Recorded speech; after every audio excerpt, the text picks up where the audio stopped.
In a quiet town where the nights were always still, there was an abandoned house at the end of a narrow street. Overgrown ivy clung to the crumbling walls, and the windows were boarded up, giving it an eerie, watchful presence. The townsfolk warned children to stay away, telling tales of a woman who had vanished there decades ago. One evening, a group of friends dared each other to spend the night inside the house. Armed with flashlights and bravado, they creaked open the front door, which groaned as if protesting their intrusion. The air was thick with dust and the scent of decay. They set up their sleeping bags in the parlor, the flickering beams of their flashlights dancing across the faded wallpaper. As midnight approached, strange noises began to echo through the house, soft whispers that seemed to float on the air, rustling like dry leaves. The friends exchanged nervous glances, but laughter filled the room,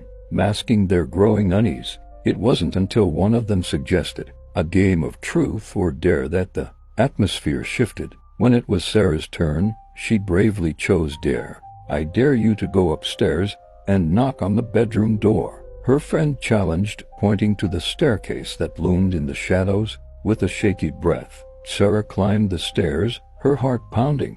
The whispers drew louder, almost urging her forward. At the top, she approached a door that appeared more solid than the rest. With a trembling hand, she knocked. Silence. Then a low, mournful voice echoed from within, "Let me out." Panic surged through her, and she sprinted back downstairs, her friends' faces pale with fear. They all agreed to leave, but as they turned to exit, the front door slammed shut, trapping them inside.